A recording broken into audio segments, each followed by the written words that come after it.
মুখ্যমন্ত্রী ক্ষমতা হারানোর ভয়ে মৃত ভোটার, ভুয়া voter, double triple entry voter, Bangladeshi অবৈধ অনুপ্রবেশকারী মুসলমান এবং রোহিঙ্গাদের ভোটার তালিকায় রাখতে চান।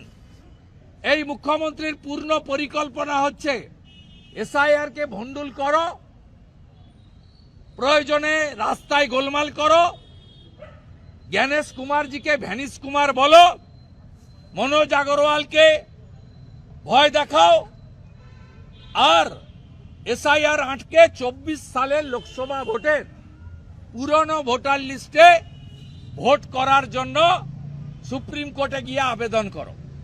এর চাল ধরা পড়ে গেছে। ছত্রে ছত্রে ড্রামার নাটক, মিথ্যাচার ছাড়া সত্য কথা বলে না। আপনারা শুনলে অবাক হয়ে যাবেন। আমি এলওপি ডকুমেন্ট নিয়ে, এভিডেন্স নিয়ে বলছি। এসআইআর প্রক্রিয়া চলাকালীন মুখ্যমন্ত্রী 27 ফেব্রুয়ারি 2025 থেকে 21 জুলাই থেকে পরে বোলপুরের প্রশাসনিক সভা থেকে সরাসরি বিএলও, বিডিও, ডিএম এদেরকে ভয় দেখিয়েছে। ইলেকশন কমিশন ও তো 2 মাসের। আমি ছিলাম, আমি থাকবো, ভেবে শুনে ভেবে চিন্তে কাজ করবেন। শুধু এ কথা নয়, উন্নয়নের নামে ডিএমদের ডাকা হয়েছে নবান্নতে। দেখেছেন কে? আগের চিফ সেক্রেটারি মনোজ পন্থ। দেখেছেন কে? বর্তমান চিফ সেক্রেটারি নন্দিনী চক্রবর্তী। 2 বার হয়েছে মিটিং। ডিএমদের মোবাইল ফোন বাইরে রাখা হয়েছে। হঠাৎ করে যে মিটিংয়ে মুখ্যমন্ত্রীর থাকার কথা নয়, মিটিং চালু হওয়ার পরে খানিক পরে উনার উদয় হয়েছে। মনোজ পন্থ এবং মুখ্যমন্ত্রী তারা যুক্তি করে এটা করেছেন, এবং নন্দিনী চক্রবর্তী মুখ্যমন্ত্রী যুক্তি করে আরেকটা মিটিং করেছেন। সেখানে ঢুকে ডিএমদেরকে বলেছেন কোনো নাম যাতে বাদ না যায় দেখার দায়িত্ব তোমার। তোমার প্রমোশন, পোস্টিং, তোমার যা যা পার্সোনাল এজেন্ডা আছে, তোমার যা যা স্বপ্ন আছে, আমি পূরণ করে দেব, নাম যেন বাদ না যায়। কেন আমরা সিওর কাছে বা চিফ সেক্রেটারির কাছে গেলাম না, এ প্রশ্ন উঠতেই পারে। আমরা প্রথমে 29 জানুয়ারি মাননীয় চিফ সেক্রেটারিকে লিডার অব অপোজিশনের অফিস থেকে 2 তারিখ বিকেল 4টায় নবান্ন এলাকা যেহেতু 163 থাকে, সেই 163কে সম্মান করে 1+3 4 জন যাওয়ার জন্য আমরা জানাই, ইন্টিমেশন দিই। চিফ সেক্রেটারি রাজ্যের প্রশাসনিক একজন কর্ত্রী, যিনি ইলেকশন কমিশনের সঙ্গে লিয়াজও শুধু নয়, ইলেকশন কমিশনের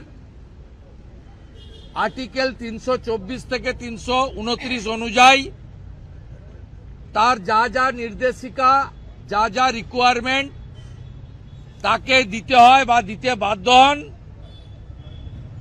এবং আমরা তার কাছে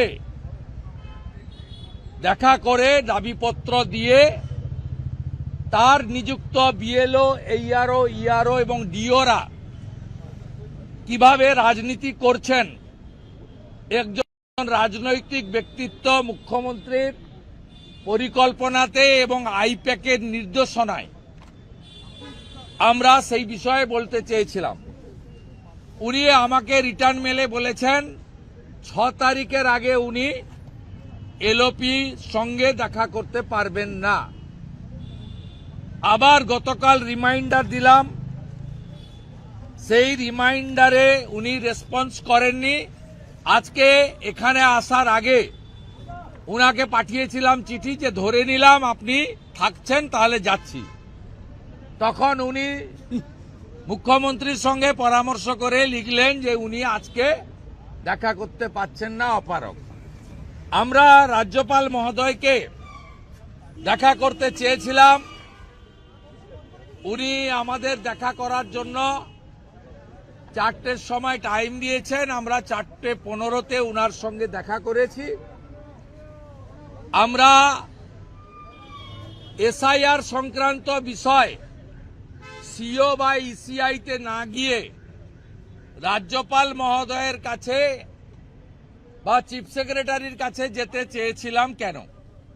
প্রথমত চিফ সেক্রেটারির কাছে যেতে চেয়েছিলাম এই জন্য যে তার নিযুক্ত প্রশাসনিক আধিকারিকরা ইচ্ছাকৃতভাবে রাজনৈতিক উদ্দেশ্যে পরিকল্পিতভাবে ভোটারদের হয়রানি, এসআইআর কেন্দ্রগুলোকে মাছের বাজার, হিয়ারিংয়ের নামে বিশৃঙ্খলা, তৃণমূল কংগ্রেসের গুন্ডাদের এসআইআর হিয়ারিং সেন্টারে ঢুকিয়ে নৈরাজ্য তৈরি করার কাজে উৎসাহিত করছেন, অ্যালাউ করছেন। তিনি না দেখা করার ফলে আমরা সাংবিধানিক প্রধানের কাছে 4টে দাবি রেখেছি এবং বলেছি আপনি ইমপ্লিমেন্ট করতে পারেন না, এক্সিকিউশনের পার্ট আপনার নেই, কিন্তু আপনি অ্যাডভাইস করতে পারেন, সংবিধান সে অধিকার আপনাকে দিয়েছে। আপনি দয়া করে চিফ সেক্রেটারিকে অ্যাডভাইস করুন এই জিনিসগুলো হচ্ছে। আপনারা সবাই জানেন ইলেকশন কমিশন সংক্রান্ত যে কোনো ফাইল এলে সেটা মুখ্যমন্ত্রীর কাছে তার টেবিল করতে হয় না, অনুমতি নিতে হয় না। এটা এই রাজ্যের জন্য নয়, ওটা ভারতবর্ষের জন্য। গোটা ভারতবর্ষে একই আইন। ইলেকশন কমিশন কিছু লফুল্লি এবং কনস্টিটিউশনাল তার যে পাওয়ার আছে সেই পাওয়ার অনুযায়ী যা যা সরকারকে চাইবে সরকার বাধ্য তাকে সেই সাহায্য করতে। কিন্তু পশ্চিমবঙ্গে আগের চিফ সেক্রেটারি মনোজ পন্ত এবং বর্তমান চিফ সেক্রেটারি নন্দিনী চক্রবর্তী প্রত্যেকটা ফাইল মুখ্যমন্ত্রীর কাছে পাঠান। আমরা ডকুমেন্ট নিয়ে কথা বলছি।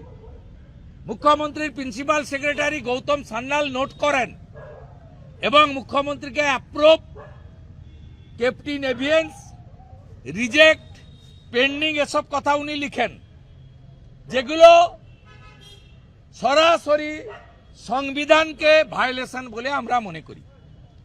মুখ্যমন্ত্রী ক্ষমতা হারানোর ভয়ে মৃত ভোটার, ভুয়া voter, double triple entry voter, Bangladeshi অবৈধ অনুপ্রবেশকারী মুসলমান এবং রোহিঙ্গাদের ভোটার তালিকায় রাখতে চান।